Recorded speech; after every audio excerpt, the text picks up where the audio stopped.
তোমাদের প্রিয় YouTube channel GK ম্যানেতে তোমাদের স্বাগত। বন্ধুরা, আজকে আমরা 2009 সালে পিএসসি ক্লার্কশিপ পরীক্ষায় আসা জিকে প্রশ্ন এবং উত্তর আলোচনা করব। তাহলে চলো শুরু করব। এর আগে কিন্তু দুটো ইয়ারের অলরেডি হয়ে গেছে। যারা দেখোনি, নতুন দেখছো আজকে যারা ভিডিওটা, তোমাদের জন্য একটা প্লেলিস্ট করে দিয়েছি পিএসসি প্রিভিয়াস ইয়ার ক্লার্কশিপ বলে, সেগুলো অবশ্যই দেখে যাও, কারণ এখান থেকে প্রশ্ন কিন্তু আপকামিং পরীক্ষা তোমরা কমন পাবে। তাহলে তো চলো দেখব। প্রথম যে প্রশ্নটা এসেছিল, ভারতের প্রাচীনতম সভ্যতা কোনটি? সেটা হচ্ছে মেহেরগড় সভ্যতা।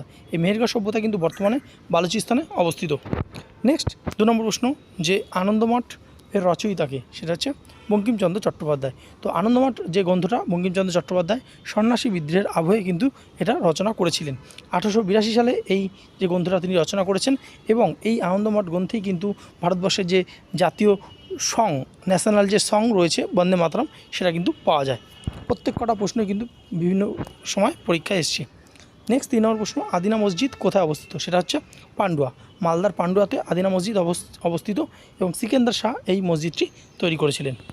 বিধবা বিবাহ আইন কোন বছর পাশ হয়? তো পাশ হয়েছিল 1856 সালে, এবং কার আমলে পাশ হয়? সেটা লর্ড ক্যানিংয়ের আমলে কিন্তু পাশ হয়।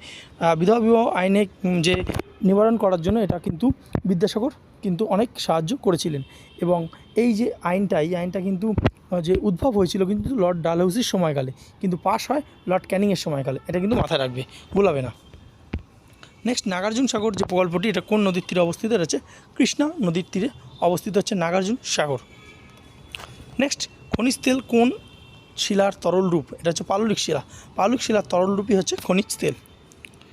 নেক্সট 7 নম্বর, যে নিত্যবহ খালগুলির বেশিরভাগ কোথায় দেখা যায়? এটা দেখা যাচ্ছে উত্তর ভারতে। উত্তর ভারতে অর্থাৎ যে সমস্ত খালগুলোতে সারা বছর কিন্তু জল থাকে, ঠিক আছে? তো উত্তর ভারতে এটা দেখা যায়। ভারতবর্ষের 1 নম্বর মক টেস্ট অ্যাপ, যেখানে তোমরা 700+ এক্সামের এক জায়গায় কিন্তু মক টেস্ট দিতে পারবে, এবং প্রচুর ক্যান্ডিডেট সেখানে এনরোলমেন্ট করা আছে, তাদের সঙ্গে কিন্তু কম্পিটিশনও করতে পারবে। এখানে তোমরা কিন্তু আরআরবি যে এনটিপিসি পরীক্ষা হবে, এনটিপিসি গ্রুপ ডি প্রত্যেকটা পরীক্ষা কিন্তু মক টেস্ট পেয়ে যাবে। এখানে তোমরা দেখতে পাচ্ছ 2024-এর মক টেস্টও কিন্তু রয়েছে, যেখানে 1020টা টেস্ট রয়েছে। সেখানে মক টেস্ট শুধু চ্যাপ্টার ওয়াইজ রয়েছে, সেকশনাল রয়েছে, full mock test, chapter wise, sectional, full mock test, mains, prelim সব মিলিয়ে কিন্তু মক টেস্ট এখানে কিন্তু তোমরা পেয়ে যাবে। শুধু আরআরবি এনটিপিসি না, আরআরবি রেলের গ্রুপ ডি, রেলের যে কোনো পরীক্ষা, এসএসসি, পিএসসি যে কোনো পরীক্ষা, মিসলিনিয়াস, ক্লার্কশিপ, প্রত্যেকটা পরীক্ষা কিন্তু এখানে তোমরা পেয়ে যাবে। তোমরা এখন টেক্সট বুকের পুরো 1 বছরের যে সাবস্ক্রিপশন, যেখানে 1 বছর ধরে বিভিন্ন পরীক্ষা তোমরা দিতে পারবে, সেটা কিন্তু 13% ছাড় দিয়ে তোমরা 608 টাকায় পেয়ে যাচ্ছ। ডাইরেক্ট নিচে লিঙ্ক রয়েছে, সেই লিঙ্কের মাধ্যমে যদি ক্লিক করো, ডাইরেক্ট তোমরা কিন্তু এই 13% ছাড়টা পেয়ে যাবে। এবং তোমরা যদি অন্যভাবে যাও, অবশ্যই ইউজ কুপন কোডের জায়গায় জিকে ম্যানুয়াল লিখে যদি অ্যাপ্লাই করো, তাহলেই কিন্তু তোমরা 13% ছাড়টা পাবে। নিচে লিঙ্ক দেওয়া রয়েছে, তোমরা সেখান থেকে ডাইরেক্ট পারচেস করতে পারো। আচ্ছা, নেক্সট দেখবো 8 নম্বর, ভারতের বৃহত্তম লিফট ইরিগেশন প্রকল্পটি কোন রাজ্যে অবস্থিত? সেটা হচ্ছে হিমাচল প্রদেশে অবস্থিত ভাকরা নাগাল প্রকল্প। যদিও এখন যে ভারত তথা বিশ্বের কিন্তু যে বৃহত্তম ইরিগেশন যে প্রজেক্ট রয়েছে, সেটা কোথায় রয়েছে? সেটা রয়েছে তেলেঙ্গানাতে, ঠিক আছে? তো নেক্সট 9 নম্বর, ভারতের একটি বিখ্যাত শীতল জলের প্রস্রবণ কি? সেটা হচ্ছে সহস্রধারা। এটা উত্তরাখণ্ডে অবস্থিত। নেক্সট 10 নম্বর, ভারতের রাজ্যসভার সভাপতিত্ব কে করেন? সেটা হচ্ছে উপরাষ্ট্রপতি করে থাকেন। পদাধিকার বলে তিনি কিন্তু রাজ্যসভার সভাপতি। তো ভারতবর্ষের বর্তমান উপরাষ্ট্রপতি কে আছেন? সেটা হচ্ছে জগদীপ ধনখড়। নেক্সট, 1 ন্যানোমিটার সমান কত? সেটা হচ্ছে 10⁻⁹ মিটার। 12 নম্বর প্রশ্ন কি বলছে?